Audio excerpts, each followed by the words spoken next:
Hello friends, तो अपने last lecture में हमने सीखा था वीडियो में स्टैटिक मेंबर वेरिएबल या class variable, static member function या क्लास फंक्शन के बारे में। तो उसी को हम थोड़ा सा आज रिवीजन करेंगे। तो मैं यहाँ पर कुछ पॉइंट्स बोलने वाला हूँ जिसको आपको सिर्फ और सिर्फ सुनना है। ओके, तो ये वही पिछला वाला एग्जाम्पल हमने लिया है। कंप्यूटर क्लास है जिसके अंदर 3 मेंबर वेरिएबल हैं, जिसमें से ये 2 जो हैं ये इंस्टेंस मेंबर वेरिएबल हैं और ये जो है वो क्लास वेरिएबल है। जब हम इंस्टेंस मेंबर वेरिएबल की बात करते हैं तो जब हम ऑब्जेक्ट बनाएंगे उन ऑब्जेक्ट के अंदर ये वेरिएबल होते हैं, लेकिन जो स्टैटिक वाला होता है वो ऑब्जेक्ट को बिलोंग नहीं करता है। इसी कारण से जब हम कहीं भी किसी भी फंक्शन के अंदर, जैसे यहाँ पर हमने C1 ऑब्जेक्ट बनाया है, C2 ऑब्जेक्ट बनाया है, तो C1 और C2 के अंदर सिर्फ रैम साइज और डिस्क साइज वेरिएबल होंगे, लेकिन ये वाईफाई पासवर्ड ये नहीं होगा। ओके, तो ये बात आपको समझना है कि जो इंस्टेंस मेंबर वेरिएबल होते हैं वो इंस्टेंस को बिलोंग करते हैं, ऑब्जेक्ट को बिलोंग करते हैं, लेकिन जो क्लास वेरिएबल होते हैं, स्टैटिक मेंबर वेरिएबल होते हैं, वो इंस्टेंस को बिलोंग नहीं करते। इनकी सिर्फ और सिर्फ एक कॉपी होती है जो पूरे क्लास के लिए होती है ना। और ओके, और दूसरी बात फिर हमने देखा था कि हम चाहें तो अपने क्लास में जिस तरह से हमने स्टैटिक वेरिएबल बनाया है उसी तरह से हम फंक्शन भी बना सकते हैं, है ना। और फंक्शन बनाने के लिए सिर्फ मुझे स्टैटिक कीवर्ड लगाना पड़ता है। स्टैटिक चीज़ों की खास बात सबसे ज़्यादा ये होती है कि अगर वो पब्लिक फील्ड में बने हैं तो उनको हम क्लास के बाहर से बिना ऑब्जेक्ट के भी कॉल कर सकते हैं, है ना। जो मेंबर वेरिएबल होते हैं नॉन स्टैटिक वाले होते हैं, जैसे यहाँ पर 2 फंक्शन हमने बनाया है। अब क्योंकि ये पब्लिक फील्ड में है तो इनको हम क्लास के बाहर से एक्सेस कर सकते हैं, लेकिन इनको एक्सेस करने के लिए मुझे ऑब्जेक्ट की ज़रूरत पड़ेगी।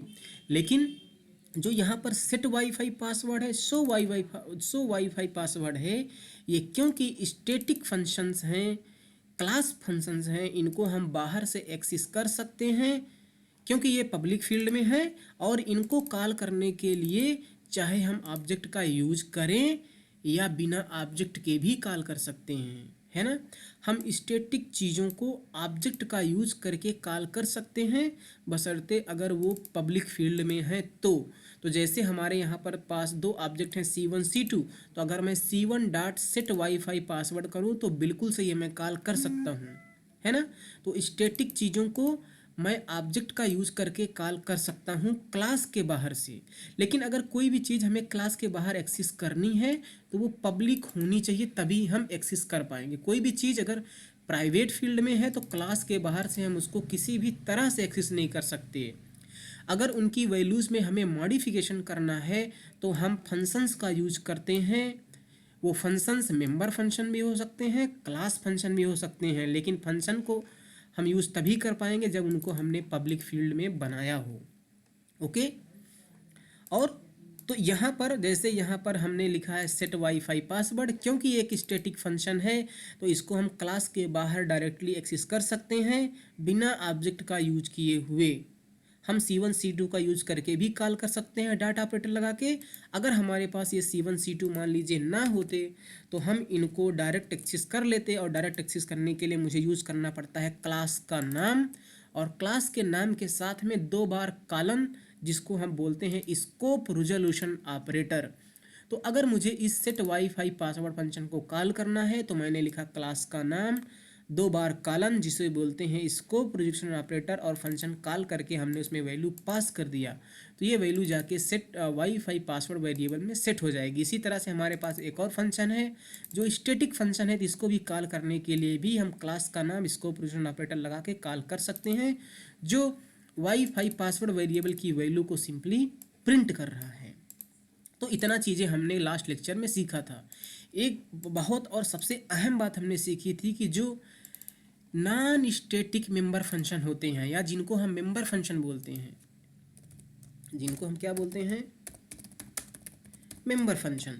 तो जो मेंबर फंक्शन होते हैं ये जो मेंबर वेरिएबल्स होते हैं वो स्टैटिक चीज़ों को भी एक्सेस कर सकते हैं, नॉन स्टैटिक चीज़ों को भी एक्सेस कर सकते हैं। जैसे हमने यहाँ पर रैम साइज़ यूज़ किया है, डिस्क साइज़ यूज़ किया है, इसके अंदर हम वाईफाई पासवर्ड को भी यूज़ कर सकते हैं। लेकिन जो स्टैटिक फंक्शन होते हैं वो सिर्फ और सिर्फ स्टैटिक चीज़ों को ही एक्सेस कर सकते हैं। हम रैम साइज को यहाँ पर इसके अंदर इस तरह से यूज़ नहीं कर सकते जैसे हमने इस फंक्शन के अंदर यूज़ किया है। उसका रीज़न ये है, रीज़न सुनिए, रीज़न बहुत इंपॉर्टेंट है। जैसे ये एक नॉन स्टैटिक फंक्शन है, तो जब मैं इसको कॉल करूँगा ऑब्जेक्ट का यूज़ करके मुझे कॉल करना पड़ेगा, और जब भी मैं ऑब्जेक्ट का यूज़ करके कॉल करूँगा तो ये रैम साइज, डिस्क साइज उसी ऑब्जेक्ट के माने जाएंगे, उसी ऑब्जेक्ट को बिलोंग करेंगे जिस ऑब्जेक्ट ने इसको किया होगा कॉल। लेकिन सेट वाईफाई जो पासवर्ड है इसको हम ऑब्जेक्ट के साथ में भी कॉल कर सकते हैं, बिना ऑब्जेक्ट के भी कॉल कर सकते हैं। अगर हम ऑब्जेक्ट के साथ में यूज़ कॉल करें तो एक बार ठीक है, पता चलता है कि ठीक है रैम साइज उस ऑब्जेक्ट को बिलोंग करेगा जिस ऑब्जेक्ट ने इसको कॉल किया होगा। लेकिन हमें पता है कि जो ये फंक्शन होता है इसको हम बिना ऑब्जेक्ट के भी कॉल कर सकते हैं।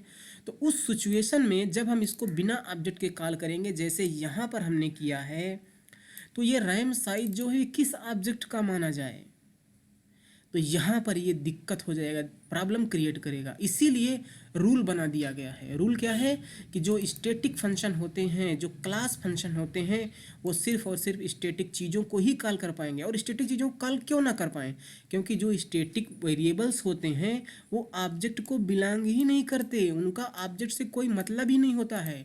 तो मुझे ये बताने की ज़रूरत नहीं होती है कि जो ये स्टैटिक वेरिएबल है ये किस ऑब्जेक्ट को बिलोंग कर रहा है ना। लेकिन जो रैम साइज है ये ऑब्जेक्ट को बिलोंग करता है, तो इसीलिए हमें ये बताना पड़ता है कि ये रैम साइज किस ऑब्जेक्ट का है। लेकिन वाईफाई पासवर्ड ऑब्जेक्ट को बिलोंग ही नहीं करते, तो हमें बताना ही नहीं पड़ता कि किस ऑब्जेक्ट का है ना। और इसकी सिर्फ और सिर्फ एक ही कॉपी बनती है जिसको सब ऑब्जेक्ट यूज कर सकते हैं, पूरी क्लास के लिए एक ही होता है। तो ये बहुत बड़ा रीजन है। अगर आपसे कोई पूछे कि हम स्टैटिक फंक्शन के अंदर C++ में जो क्लास फंक्शन होते हैं उनके अंदर हम नॉन स्टैटिक वेरिएबल को या मेंबर वेरिएबल को क्यों एक्सेस नहीं कर पाते, तो आपको ये आना चाहिए, है ना। तो आई होप कि अब आपको जो स्टैटिक वेरिएबल्स या स्टैटिक फंक्शन का कॉन्सेप्ट है वो क्लियर हो गया होगा, और क्लियर हो गया है तो वीडियो को लाइक ज़रूर कर दो। Thank you so much.